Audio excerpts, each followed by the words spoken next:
No início deste módulo, vimos que, para que as novas funcionalidades previstas para o padrão de comunicação 5G possam ser satisfeitas, fez necessário a proposição de uma nova arquitetura de rede e de uma nova interface aérea. Nos últimos vídeos, vimos os conceitos básicos da nova arquitetura de rede. Conhecemos o núcleo da rede 5G, a rede de transporte e finalmente a rede de acesso. A partir de agora, vamos começar a entender os detalhes da nova interface aérea.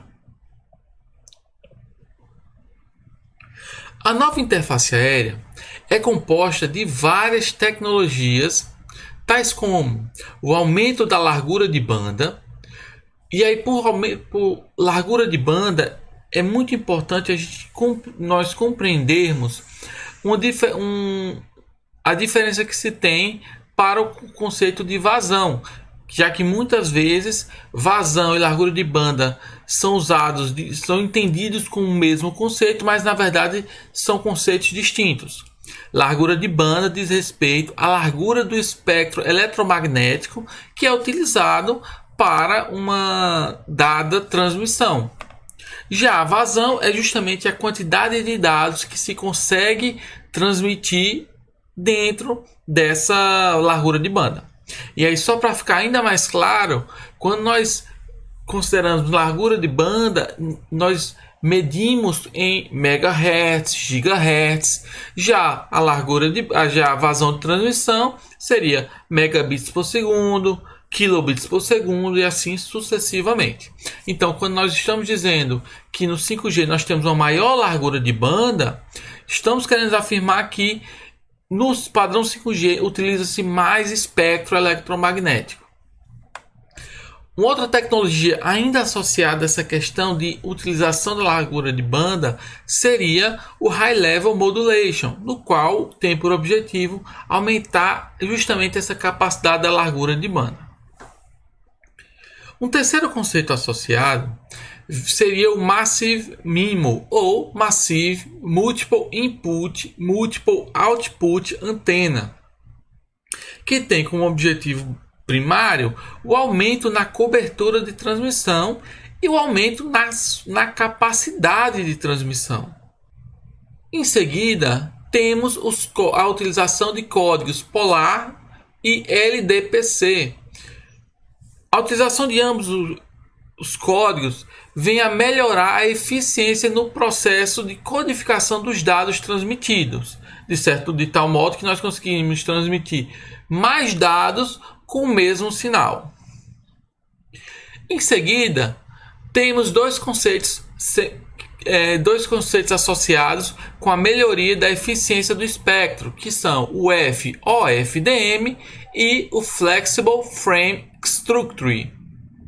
Por fim, o Uplink and Downlink Decoupling, ou desacoplamento do uplink e downlink, tem como objetivo justamente a melhoria da cobertura do uplink, sendo que o uplink seria o link de envio de dados do usuário para a rede. A união de tais tecnologias para a formação da nova interface aérea vem a possibilitar que diversos serviços sejam satisfeitos, tais como a melhoria do Mobile Broadband, que viria a ser o IMBB, ou mesmo aplicações como a IoT, a possibilidade de mais dispositivos IoT, que viria a ser o MMTC.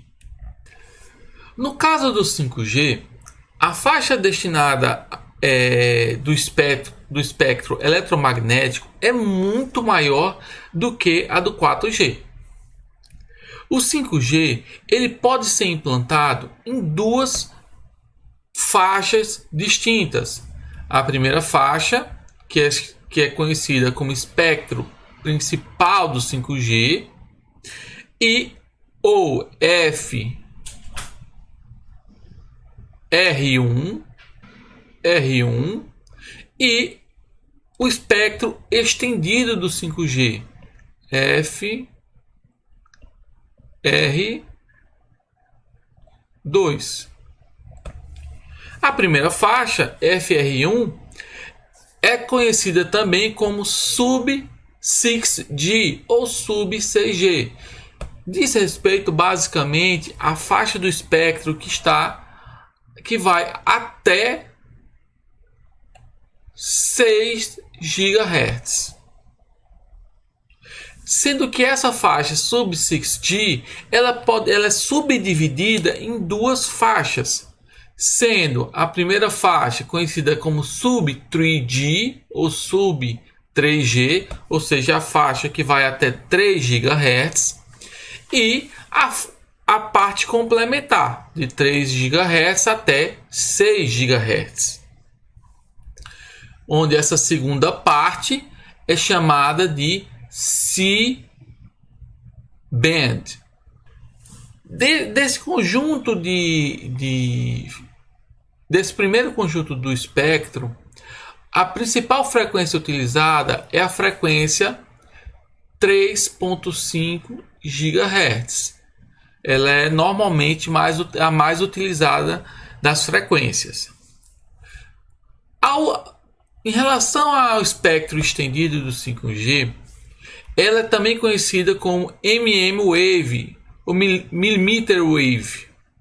Ela vai de 6 GHz até 80 a 90 GHz, ou seja, nós podemos ver que é um espectro extremamente grande do padrão 5G.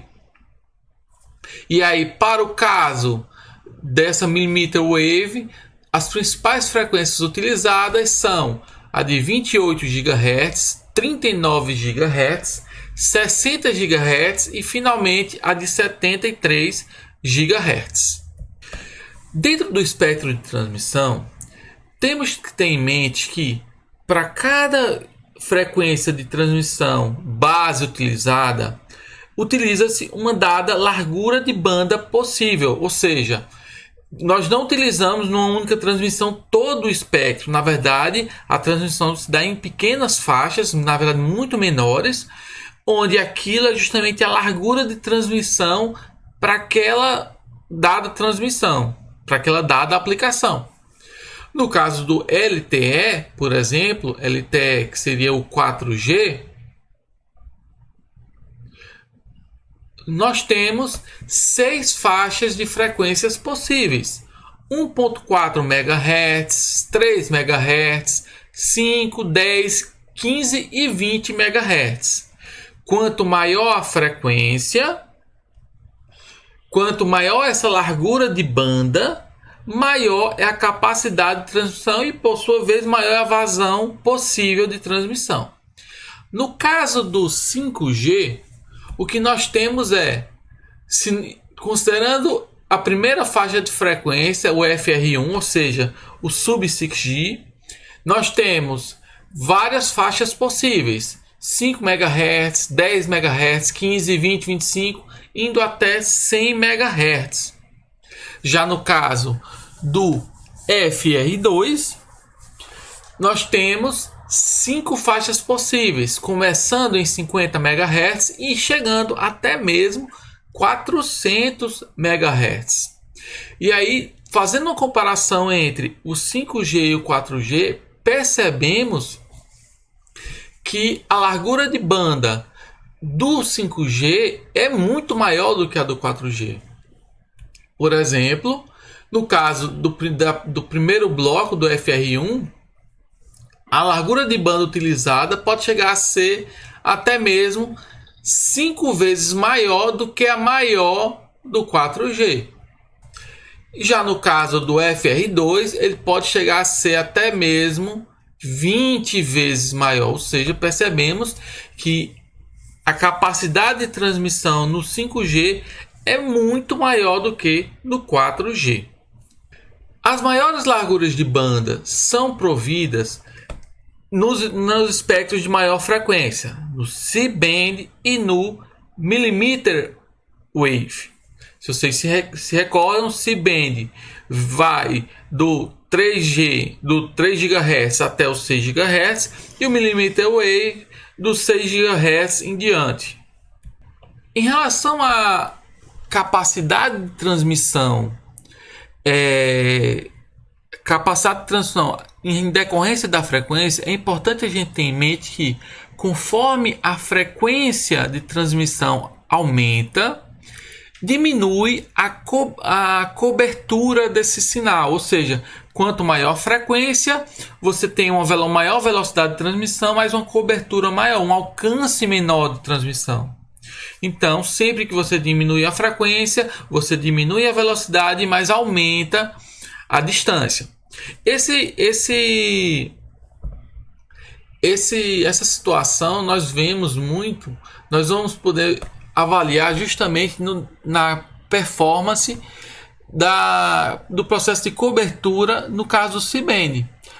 Como exemplo, podemos ver aqui nesse slide o C-band quando é aplicado em 4 tipos de dados distintos. No caso, dois tipos de áreas urbanas não tão densas e 2 áreas urbanas bastante densas. E aí, a depender da minha velocidade de transmissão que eu esteja adotando, eu consigo ter uma cobertura maior, sendo que esse bloco mais azulado, ele viria a ser a cobertura para o download e o verde para o upload, downlink e uplink. E aí, como exemplo, se nós estamos querendo transmitir a 1 megabit de upload e 10 MB de download, nós conseguimos que nós temos até em torno de 300 metros de cobertura para upload e para o uplink e 750 para o downlink. Nesse cenário aqui, 600 e 200. Nesse 300 e 110 e assim sucessivamente. Então, o que a gente consegue enxergar desse slide é que tem um desbalanceamento entre o uplink e o downlink.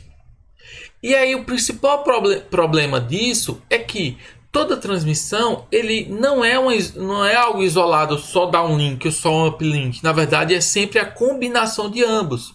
Então, quando eu digo que há um desbalanceamento entre um e outro, na verdade eu estou querendo dizer que o menor ele é um gargalo.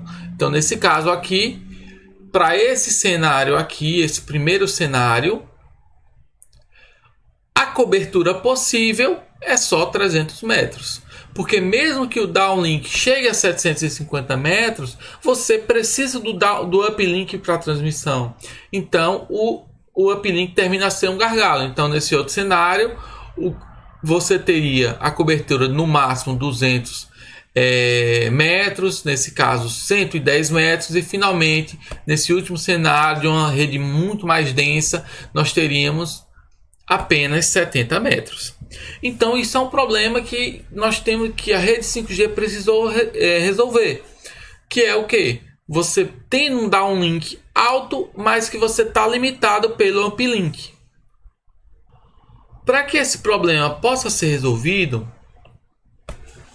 foi proposto um conceito chamado Uplink and Downlink Decoupling, ou desacoplamento do uplink e do downlink. A ideia básica seria você poder definir frequências distintas entre o uplink e downlink a depender da cobertura do sinal.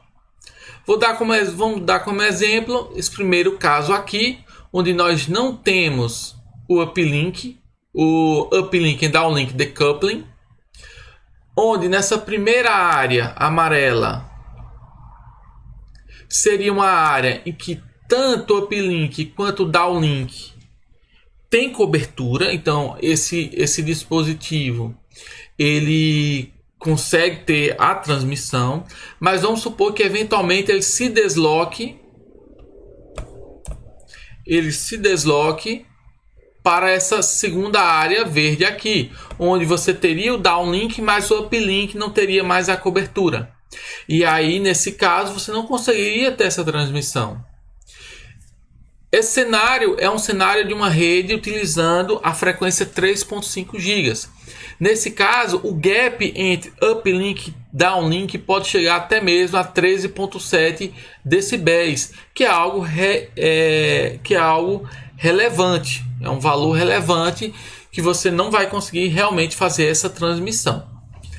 Então a ideia do uplink e downlink decoupling, ou também conhecido como supplementary uplink ou uplink suplementar, seria a seguinte cenário. Vamos continuar o mesmo cenário. O dispositivo está numa frequência, utilizando a frequência 3.5, uma área de cobertura que válida tanto para o uplink quanto para o downlink. Então ele vai utilizar essa mesma frequência para ambos os casos. Vamos supor agora que o dispositivo se desloque para uma região onde, para esses valores de frequência, o downlink funcione, mas o uplink não tenha cobertura. O que é que vai acontecer? O dispositivo ele vai passar a utilizar uma faixa de frequência mais baixa para o uplink, para que ele possa ter um complemento na cobertura. Então, nesse exemplo aqui, vamos supor que ele iniciou com 3.5, ele se moveu para essa segunda área aqui, ele vai utilizar como um uma frequência de 1.8. E aí, tendo esse aumento dessa vazão, ou tendo esse aumento tendo essa diminuição da frequência, você tem, por consequência, o aumento da cobertura desse sinal. Um outro desafio associado à implantação da interface aérea para a rede 5G diz respeito à implantação da faixa do espectro correspondente à millimeter wave. Se vocês se recordam, a millimeter wave se inicia a partir dos 6 GHz, indo até 90 GHz, que é um intervalo do espectro bastante relevante. Porém, independente do ponto dessa faixa, uma característica chave é a questão da sua frequência, que ela é muito alta para transmissões. E aí, só relembrando, quanto maior é a frequência de transmissão, maior é a perda, seja na propagação do sinal ou em relação a interferências por barreiras ou por outros sinais. Como exemplo, nessa primeira tabela aqui, nós temos a perda do sinal através da propagação, numa comparação entre transmissões em 3.5 GHz e a que pertence ao C-band e a de 28 GHz, tanto para 100 metros, 300 e 500. E aí nós vamos perceber que para todos os casos nós temos uma distância de 18 decibéis. Ou seja, para o caso de 100 metros, a perda, no caso do 3.5, é de 103 decibéis, no de 28, 121, no de 300 metros, 121 para 1, no de 28, 139, e assim sucessivamente. E aí, só recordando, a faixa relembrando da unidade decibel, ela é uma unidade logarítmica, ou seja, essa distância de 18 decibel é um valor considerável. Então, por exemplo, só para exemplificar, a perda de dados decorrente da propagação para uma transmissão de 3.5 GHz, no caso de 300 metros, ela é de 121 decibel, que é equivalente à mesma perda numa transmissão de apenas 100 metros para o caso da transmissão de 28 GHz. Ou seja, o alcance de transmissão, quando é utilizado o millimeter wave, é muito mais reduzido do que no caso do C-band. Em virtude disso, O millimeter wave ele é usado primariamente para apenas alguns cenários. Ele não é utilizado como cenário, como a faixa primária de transmissão. Alguns cenários que ele pode ser usado seria o quê? Como na faixa utilizada por hotspots para disseminação de FWA. FWA seria Fixed Wireless Access, que é uma nova tecnologia de comunicação para substituir a rede cabeada local. Você faz uma rede wireless. E alguns cenários de comunicação entre as próprias estações base. E um cenário conhecido como Self Backhaul.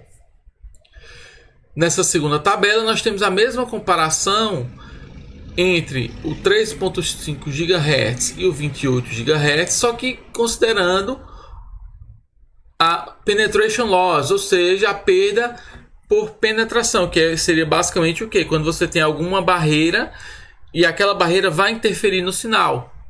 Então você tem um impacto também muito grande, onde mesmo uma barreira muito fina, muito frágil, é capaz de interferir substancialmente no sinal feito com a millimeter wave.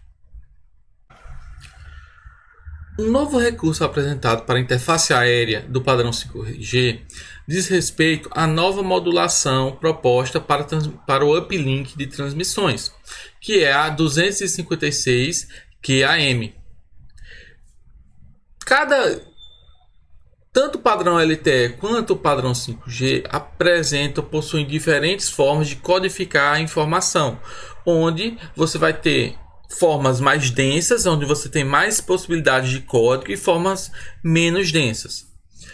No caso do LTE, nós tínhamos o 256 QAM para downlink, mas o máximo para uplink seria de 64 QAM. E no caso do 256, no caso do 5G, nós temos 256 tanto para QAM, ou tanto para uplink, quanto para downlink. E aí, cada símbolo 256 QAM, ele vai conseguir transmitir até mesmo 8 bits de informação. E aí é sempre bom ter em mente que quanto mais denso é o código, mais informação ele pode ter. Como ponto negativo se eu tenho mais flutuações, mais possibilidades de código, a chance de erro também é maior. Então, por isso que os códigos normalmente eles são utilizados, não há apenas um único código de transmissão, mas na verdade os códigos eles são feitos, quanto mais próximo do dispositivo está da estação base, ele usa um código mais denso, podendo carregar mais informação, e conforme o dispositivo móvel vai se deslocando, ele vai reduzindo esse código, utilizando um código com menos possibilidades, para você ter uma menor chance de erro. Isso ocorre tanto no LTE quanto no 5G.